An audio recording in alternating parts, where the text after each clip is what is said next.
Fala rapaziada, sejam bem-vindos a mais um vídeo aqui no Primeira Fila. Eu sou o Kevin Nicolas e hoje falaremos do coitado. Se vocês acham que Charles Leclerc, George Russell, até mesmo Fernando Alonso são azarados, se preparem para conhecer o neozelandês Mitch Evans, o piloto mais azarado do automobilismo da atualidade. Sorte grande, eu não tenho não. Um cara da Fórmula E, que é uma categoria que eu gosto demais, uma das minhas favoritas, sempre traz muito entretenimento, mas o cidadão é o Stirling Moss da era moderna, pois ele perdeu 1, 2, 3, 4, 5 decisões de título. Algumas por azar, algumas vezes por incompetência mesmo, porque sorte vem com competência também. Eu precisava fazer esse vídeo após a última decisão da Fórmula E que teve aí nesse mês, porque, cara, é uma sorte inacreditável, cara, dá tudo errado. Então, sem mais enrolações, vocês já sabem, bora para o vídeo.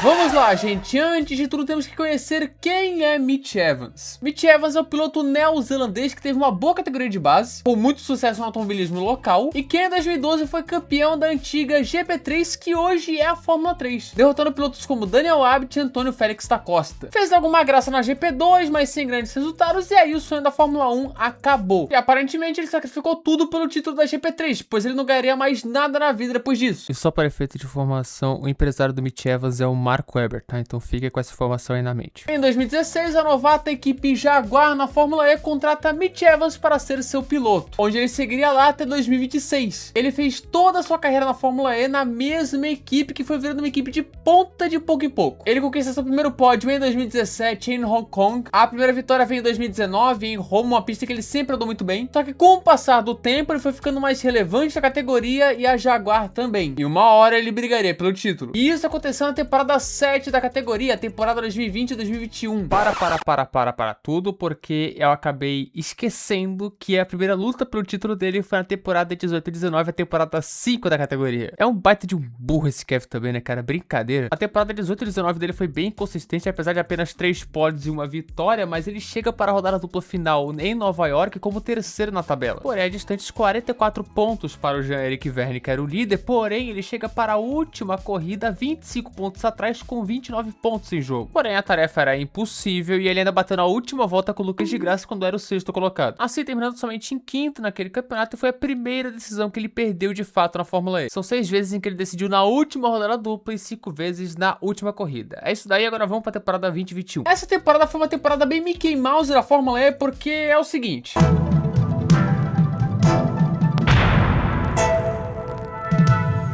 da temporada 2018-2019 até a temporada 2021, com o grid tendo 24 carros, o treino classificatório se dividia em 4 grupos de 6 pilotos cada, onde o primeiro grupo aí era o grupo dos 6 melhores colocados do campeonato, que pegavam as piores condições de pista. Quem teve essa ideia, hein? Então, o que estava melhor colocado no campeonato se lascava completamente. E nisso tivemos uma temporada extremamente equilibrada, mas de forma superficial, pois sempre quem estava bem se lascava no quali e consequentemente na corrida. Assim, quem era consistente se dava bem, como era o caso de Mitch Evans, que chegou para a rodada decisiva em Berlim, que tinha 18 pilotos com chances de título. 18 pilotos, eu não tô zoando. Tudo isso? Dos 24 do grid, 18 tinham chance, algo absurdo. Mas sobre o Evans, ele chega como 8º do campeonato, mesmo sem uma vitória sequer. E após a terceira colocação na corrida 1 em Berlim, ele pulava para 4º na classificação, somente 5 pontos do líder Nick De Vries. E largando da P3 na corrida 2, ele era considerado o favorito, pois estava muito rápido no final de semana e Roland e Van Dorn na frente não pareciam grandes obstáculos. Mas o tópico desse vídeo é o azar do Evans. E o que aconteceu foi que a sua Jaguar simplesmente ficou na largada, ele estava fora da corrida.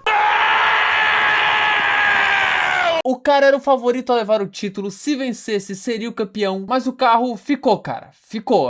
O que a gente fala? No fim, o campeão foi Nick De Vries e Mitch Evans terminou como 4º no campeonato. Assim sendo, ele só precisava de uma P5 nessa corrida para ser o campeão, mas né, ficou. Porém, ele não desiste, pois veio a temporada 2021-2022. Agora, se esse regulamento Mickey Mouse de quali, pois eles introduziram o quali de mata-mata. Como? Uma das melhores ideias do automobilismo nos últimos tempos, para ser sincero, genial. E o Evans, digamos que teve uma temporada de tudo ou nada. Ou ele vencia corridas, como aconteceu nas 2 corridas de Roma, que como eu disse antes, ele sempre voa, Jacarta e uma que eu vou falar mais à frente. Ou ele sofria para pontuar, era muito irregular. Tanto que em 16 corridas do ano, ele foi ao pódio em 7. Nas outras 9, ele somou para 28 pontos apenas. Só que ele estava na briga. Antes da rodada dupla em Londres, a penúltima da temporada, o Evans era o terceiro do campeonato, 16 pontos atrás do Van Dorn. E após uma P5 em Londres, ele virava o vice-líder na tabela, mas era distantes 24 pontos do Van Dorn. Até que vem a segunda corrida e quando ele estava em quarto, já nos acréscimos, e sim, a Fórmula E tem acréscimos em caso de safety car, o seu powertrain vulgo motor foi para o espaço. De novo, não! O carro parou e ele dava adeus possivelmente ao título. Isso pois ele saiu de prováveis 22 pontos atrás do Van Dorn após essa corrida para 36 pontos atrás do belga. It's over, baby! Aí só com o milagre da rodada dupla em Seul para buscar esse campeonato. Ele até venceu a corrida 1 na Coreia, cara, abaixando essa diferença para 21 pontos com 29 em jogo para decisão, mas após ficar fora na primeira parte do quali na corrida 2 e terminar só em sétimo, Stoffel Vandoorne era o campeão do mundo. E Mitch Evans perdia mais uma decisão de campeonato. Mas ok, aqui realmente era difícil, né? Ele chegou muitos pontos atrás, já tava difícil antes de Londres, então vou passar um paninho. Só que 2023 não. Temporada 22-23 da Fórmula E, né? Estreia dos carros da Gen 3, né? Que eram feios pra boneco. Ainda bem que acabou isso daí. Ainda bem que na próxima temporada vai ser essa belezura aí. E a temporada do Mitch Evans era melhor que a anterior. Não venceu tantas corridas, mas já era mais consistente. Apesar de novamente ter feito o início de temporada abaixo. E isso é uma característica complicada dele. Porém, venceu em São Paulo, venceu a corrida 1 em Berlim, venceu a corrida 1 em Roma, que era a sua melhor pista. Em Roma, o Mitch Evans sempre voava. E após essa vitória, ele era o terceiro na tabela a 20 pontos do líder Nick Cassidy. Difícil, mas não impossível, pois ainda teria a corrida 2 com ele largando de quarto. Só que na corrida 2... Ah, Mitch Evans! Bateu Mitch Evans!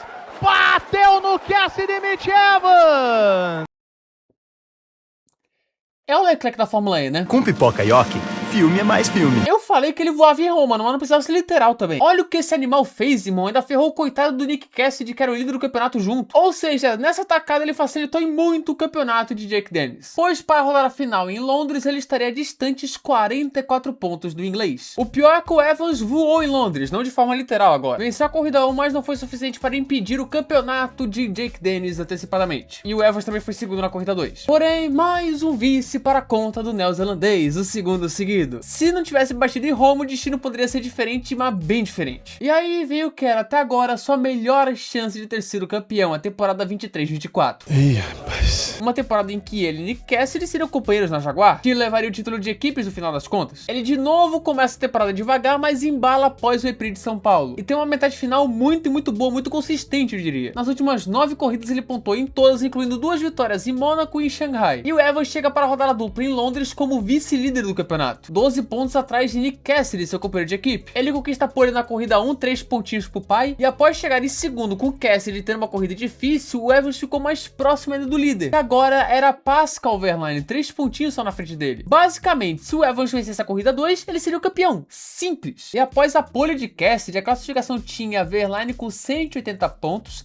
Evans com 177 e o Cassidy com 176. 4 pontos separando os 3 primeiros antes da última corrida da temporada. Só que é aí que o pipoqueiro da Nova Zelândia aparece. É inacreditável, cara. Ele viu uma decisão pro título e se treme todo. Porque assim, pra quem não sabe, a Fórmula E tem um modo ataque, que é uma área do circuito fora do traçado que tu passa ali 1 ou 2 vezes numa corrida para pegar uma potência extra por um tempo. Basicamente, tu perde um tempo, mas recupera depois com essa potência extra para ganhar posições. É um elemento tático. Só que tu tem que passar certinho para ativar. E geralmente os pilotos não erram. Acontece de errar às vezes, mas geralmente não. E quando o Cassidy foi acertado pelo Gunther, teve o pneu furado e isso causou um safety car, a briga passou a ser apenas entre Wehrlein e Evans. Só que é aí que vem a sucessão de erros. Primeiro, de tentar acionar o modo ataque 2 segundos antes do safety car ser acionado, um óbvio safety car, o que fez ele perder a liderança. Menos mal é que o Mitch Evans errou o acionamento do modo ataque, ele errou, ou a equipe não ativou, enfim, aconteceu alguma coisa porque ele não ativou. E falo menos mal porque isso durante o safety car seria desastroso, ele gastaria o modo ataque à toa. E aí teve a relargada, o Evans pegou o primeiro modo ataque, retomou a liderança da corrida, e assim ele precisava de 2 cenários: vencer a corrida ou chegar em segundo pegando ponto na volta mais rápida para ser o campeão. Só que ele precisava ativar outro modo ataque, pois ele só ativou uma vez. E na segunda vez o imbecil erra a ativação de novo. Pelo amor de Deus, Mitch Evans, não é possível. Ah, eu larguei!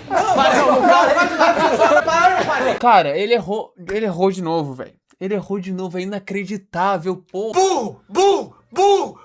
Aí, bicho, nessas horas chegamos na conclusão de que Deus abandonou Mitch Evans mesmo. Com isso, ele teve que pegar outro Attack Mode de novo, perder a posição para o Overline na segunda posição e, consequentemente, o título. Ou seja, mais um vice para a conta do neozelandês. Aê, é o Buffalo Bills humano, cara, o América de cara da Oceania. Vou botar Edith do Balak aí porque ele merece. Então, duas decisões tiraram o título dele. A de tentar pegar um Attack Mode poucos segundos antes de um óbvio safety car ser acionado e depois de errar o Attack Mode quando importava. Porém, se vocês acham que já viram o sofrimento suficiente, vamos para a última. Acaba, pelo amor de Deus! Que não é a temporada 24-25, que foi um desastre do Evans. Nas 13 primeiras corridas, ele só pontuou em 2, nas vitórias em São Paulo e Berlim. No fim, terminou somente em 13º na tabela, muito longe de qualquer briga pelo título. Só que na temporada 25-26, lá vem ele de novo. E lá vem mais! Podemos dizer que foi a sua melhor temporada no quesito constância, né? Assim, ele raramente não pontuava. Mas vem as etapas decisivas. Ele tomou a ponta da tabela após a corrida 1 em Tóquio, que foi na penúltima rodada dupla do ano. Só que na corrida 2, uma tática errada na chuva fez ele não pontuar. Mesmo assim, ele chegou para a rodada dupla em Londres, a somente 2 pontos do líder Jake Dennis. Evans só dependia de si, e esse era o problema, depender só de si mesmo assim não dá certo. Na corrida 1, ele ficou boa parte da prova preso atrás de Nico Miller, que estava fazendo seu papel de escudeiro de Pascal Wehrlein. E nessa corrida tinha o pit boost, que eu vou explicar o que é.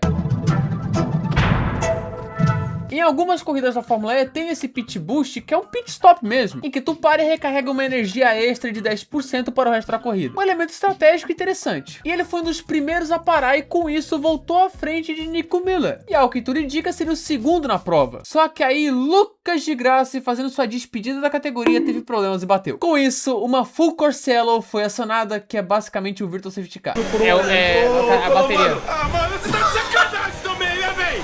Você tá de Assim, quase todo mundo que estava na frente dele pôde parar para fazer um pit boost sem perder muito tempo. E o Evans, que muito provavelmente seria o segundo, foi parar na 10ª posição. Então, por favor, desista. Ele ainda conseguiu salvar uma P8 no fim das contas, mas ali, por outra falta de sorte absurda, basicamente ficou longe do título. Apesar da bagunça que foi na corrida 2, né, com o Wehrlein e o Dennis não pontuando e se bateram, né, uma doideira. Félix da Costa fazendo escudeiro, caos. Só que, novamente, com ele sendo bloqueado pelo Nico Miller durante boa parte da corrida 2, Mitch Evans só conseguiu chegar em quarto e aí perdeu o campeonato. Se o di Grassi não tivesse batido na corrida 1, o Evans terminaria em segundo e seria o campeão. Então, no fim, a culpa é do di Grassi mesmo. Hoje mesmo foi anunciado que o Mitch Evans vai correr na Opel na próxima temporada da Fórmula E, saiu da Jaguar após 10 anos, que ganhou o título de equipes também, mas pra ele pouco importa. E vamos ver se agora numa nova equipe ele vai enfim perder essa maldição de não conseguir ser campeão. Em 23 e 24 podemos dizer que foi culpa dele, ele que jogou a chance fora. Mas em 21, 22 e 26, cara, azar purinho, cara, isso é muita má sorte. Enfim, esse é o piloto mais azarado do automobilismo mundial, Mitch Evans. Tá aí, gente, se você gostou desse vídeo, se inscreva aqui no canal, ative as notificações, clique no gostei e espalhe esse vídeo com a galera que é muito importante, cara. É uma história do caramba aqui, né? Do balacobaco, né? Falando sobre Mitch Evans, cara. Aqui, pra quem não acompanha a Fórmula E, pode estar estreando, mas pra quem acompanha, cara, sabe que esse cara aqui é, assim, é pipoqueiro, azarado ao mesmo tempo, é uma junção desastrosa. Na descrição tá o meu Instagram. Nosso Instagram, do Primeira Fila, nosso Instagram e nosso TikTok, Primeira Fila F1, e aí o meu Twitter, que é Nicolas F1, além dos nossos outros canais que estão aqui embaixo, tá? Aqui estão os membros, se quiser virar seja membro aqui embaixo, tá? Aqui embaixo. Se quiser virar show, se não quiser, beleza. Fique à vontade, tá? Mas muito obrigado a quem é membro. Sugestões, mandem aqui nos comentários. E é isso, gente. Muito obrigado a quem assistiu o vídeo daqui. Tamo junto, é nóis. Falou!